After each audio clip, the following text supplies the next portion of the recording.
I had a prior commitment with my mom, so my husband handed me $20 from his wallet unexpectedly. Caught off guard by this turn of events, I could only stare blankly as he drove away, leaving his wife in labor to prioritize picking up his own mother for her lessons. Even though his mother had consistently belittled me in the past, I tolerated it for the sake of our unborn child. But in that moment, I realized that someone who neglects their child like this doesn't deserve to be a parent. Despite the increasing pain, I decided to face childbirth alone. My name is Catherine. I married my husband Bob right after graduating from college. We were leading a reasonably happy married life. Bob, 3 years older than me, had been a senior in my college club. He fell for me at first sight when I joined as a freshman. Looking back, I blushed thinking about how passionately he pursued me. When you're young, just the fact that someone is older can make them seem so cool. I reciprocated Bob's advances, and we dated smoothly until my graduation. Even after getting married, Bob was head over heels in love with me, so I was never concerned about him cheating. He always left work on time, headed straight home, and ate the dinner I'd prepared while it was still hot. I heard he bragged about it at work, saying how happy he was, so I figured no woman would approach a man who was so obviously devoted. However, there was a reason I described our seemingly smooth relationship as reasonably happy. That reason was my mother-in-law. I thought the age-old mother-in-law and daughter-in-law issues were things of the past. But the moment she saw me, she frowned and said, "What's up with that hair of yours? Looks like you dumped ink all over it. I bet you dyed it last night in a rush, didn't you? Trying to look pure and innocent? It's embarrassing. Can you leave my son here and just go back home? Honestly, if you knew you were meeting us, you should have taken care of your hair well in advance."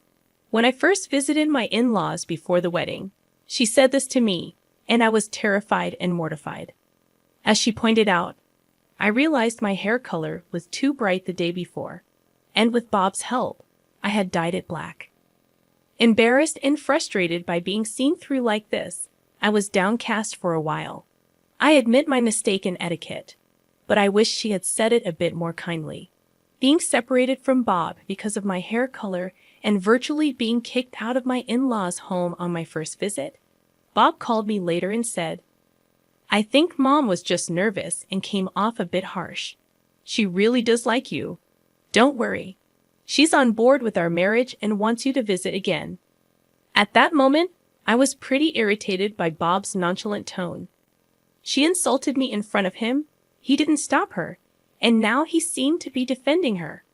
There was no doubt in my mind that her request for me to visit wasn't genuine. Was she going to force us to live with her after we got married and constantly berate me? However, when I finally took the step to marry Bob, my mother-in-law made no such suggestion. I was relieved, but it was short-lived as she started frequently calling Bob to her home. He's finally done with college, out of state, and got a job back home, and then he gets married all of a sudden. I've been so lonely. Why don't you let Catherine have a break and come stay with me for about a week? When I saw such emails addressed to Bob, I was taken aback. Showing me the message, Bob asked, "What should we do?"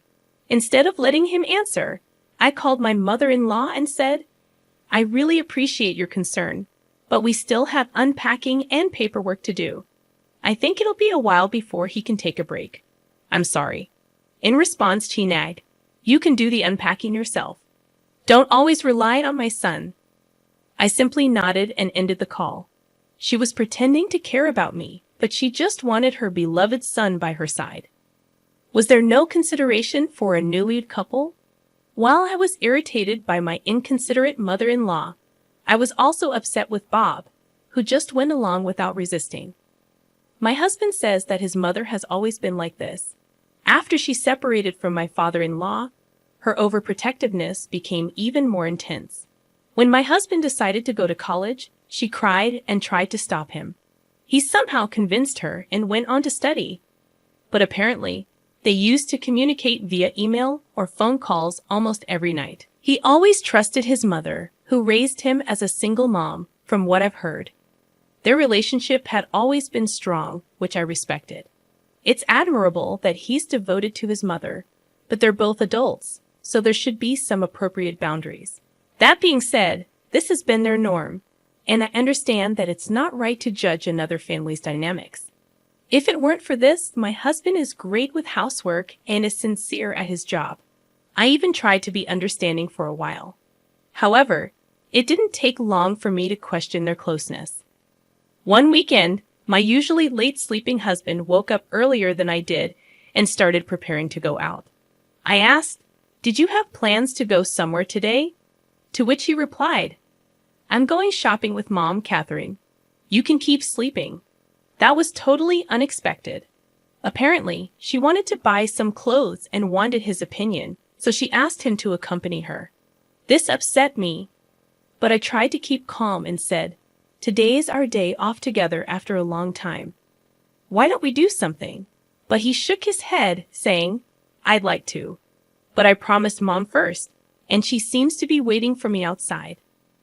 I was taken aback and rushed to the entrance in my pajamas. Looking through the window, I saw my mother-in-law's bright red car parked outside.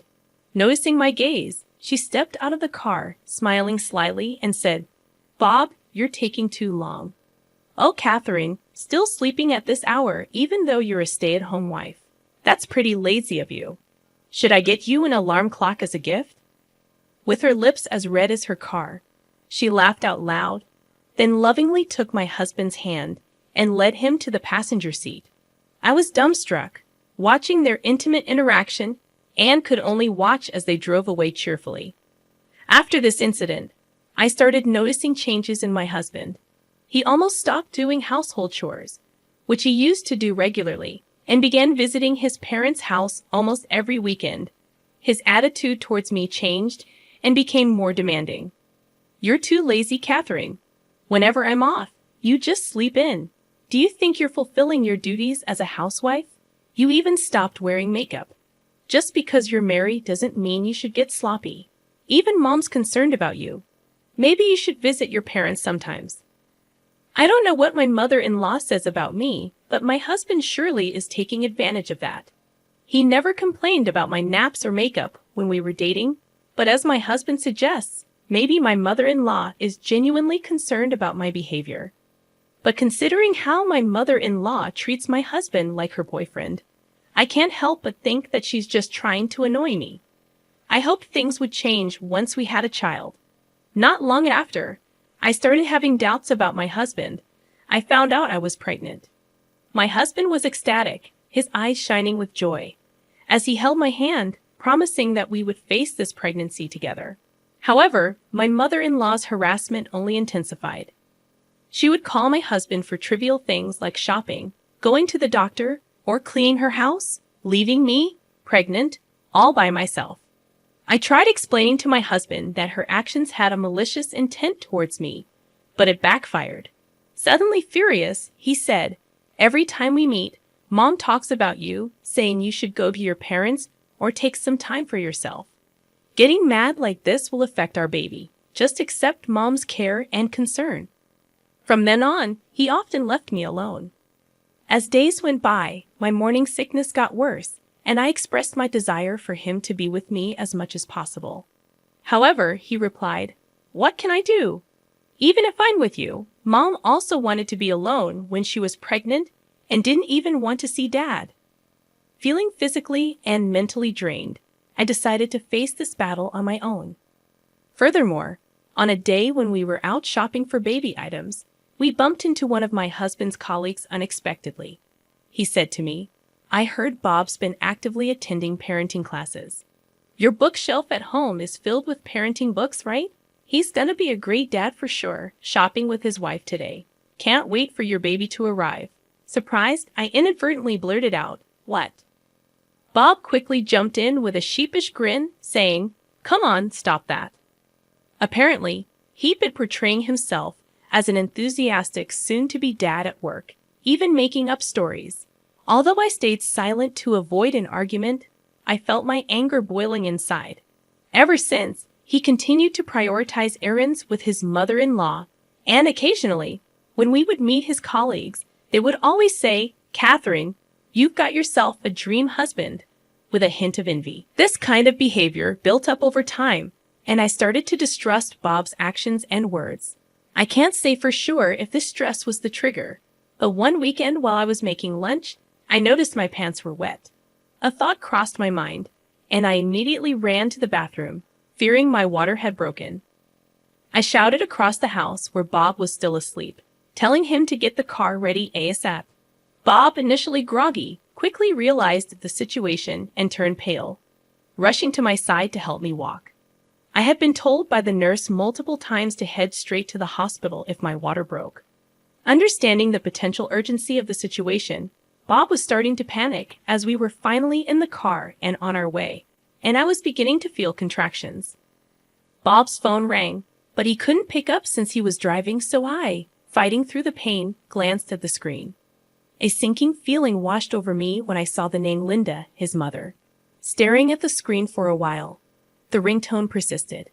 Thinking it might be faster to just answer and explain, I reluctantly picked up. "Bob, where are you? You remember today is our weekly knitting class, right? Did you forget?" I shivered at the cloying voice she never used when speaking with me, but I decided to explain it to my mother-in-law. "The thing is, my water just broke, and I'm on my way to the hospital with Bob." As soon as I said that, my mother-in-law started yelling at me like she was a different person. "What's that got to do with me? Don't use my son as your personal taxi service. Can I speak to Bobby? I've got my weekly sewing class today after all, and I had this planned first." I was at a loss for words. Not only did she not care about her grandchild's welfare, but she also said she didn't care. Even when I remained silent, I could still hear her shrill voice. "I'm sorry, Catherine," my husband quietly said. For a moment, I thought he was apologizing to me for his mother's outburst, but then I noticed he was opening the door to the back seat where I was lying down. I had no idea what he meant, and the pain was so intense that I was just dumbfounded. He then said, "I promised to drop off my mom, so can you call a taxi or an ambulance from here? I'll catch up with you, promise." So with that being said, hold on a second.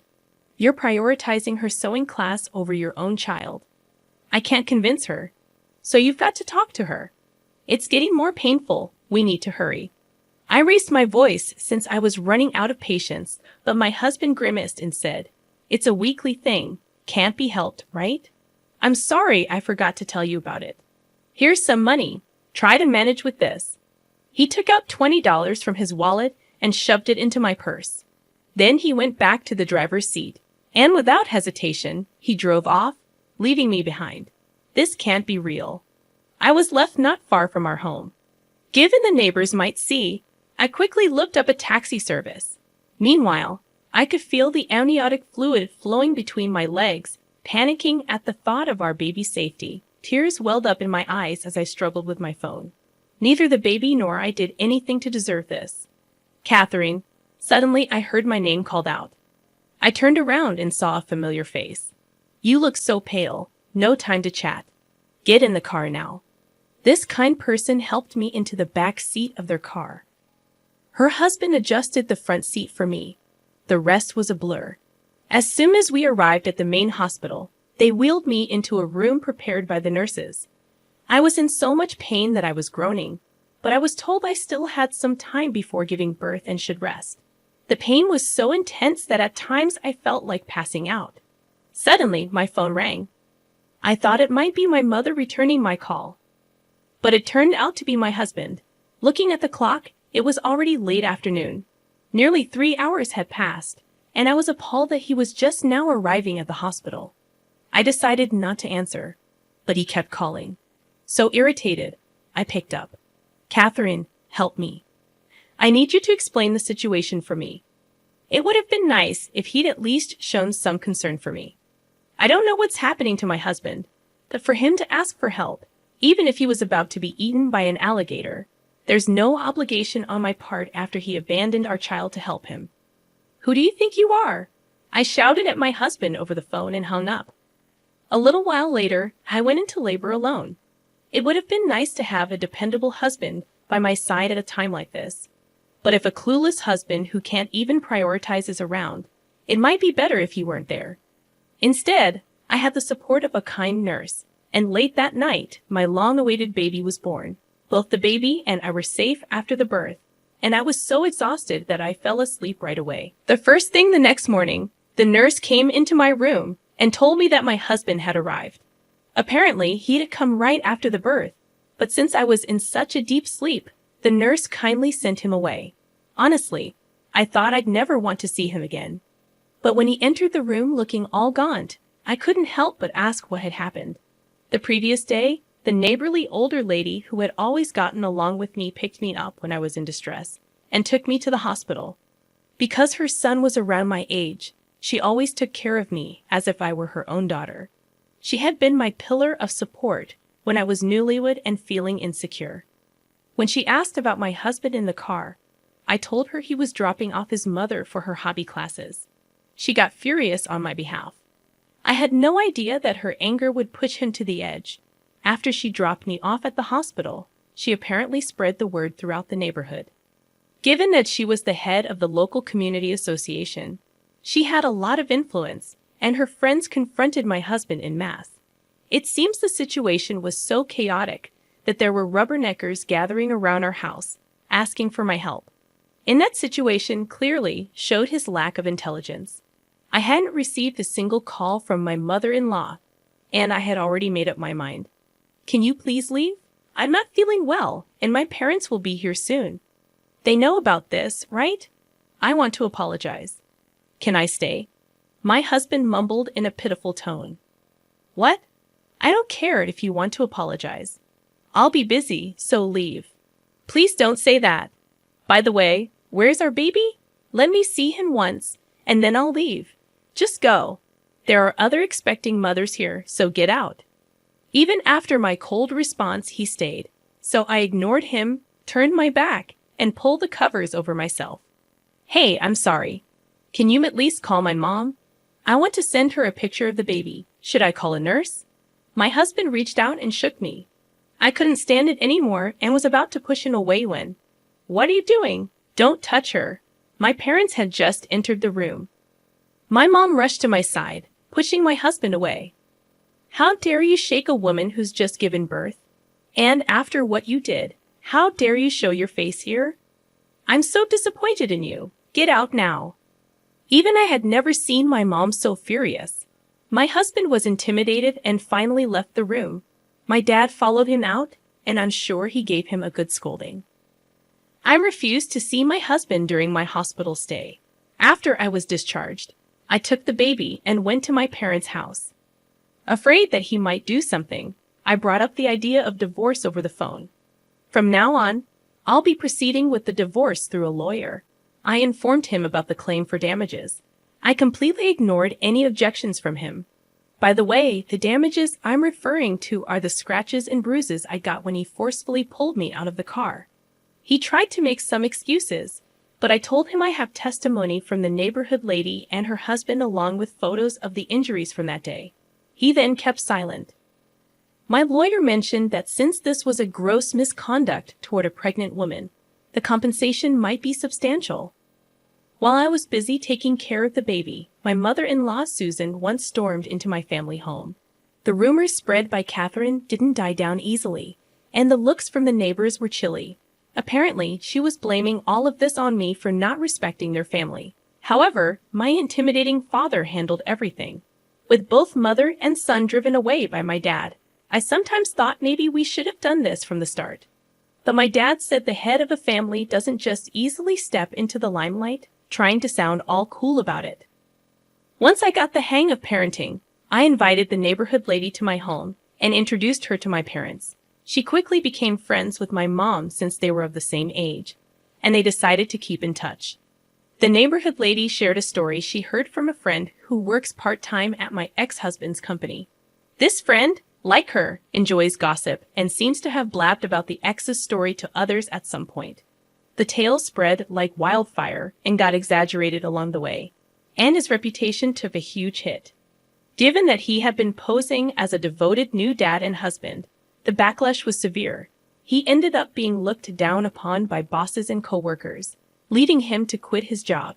Approaching 30, jobless, and without any professional certifications, he seemed to be living modestly, relying on his mother's retirement funds and savings, becoming somewhat of a recluse due to the community's judgment. A few years later, I got a call from him, whom I had almost forgotten about. "Hey, where are you? I'm outside your family home right now." His rude greeting prompted me to respond in kind. "I've moved." "What do you want?" "You moved. Living it up with the compensation money I gave you, huh? Must be nice. Come back right now. Let's start over. Mom wants to see you too." His ramblings made no sense. Why would I go back to you? Are you still going on about Mom after all this time? Don't call me again. I don't want to hear it. I hung up without waiting for a response, and for a while, my phone kept ringing. When I finally managed to block his calls, he began flooding me with texts, begging for reconciliation. I read them just to be sure, but they were filled with nonsense like, "Don't you think it's sad for a child not to have a father? And even though you owe so much to Mom, not letting her see the child is utterly disrespectful." I deleted all of them and changed my email address.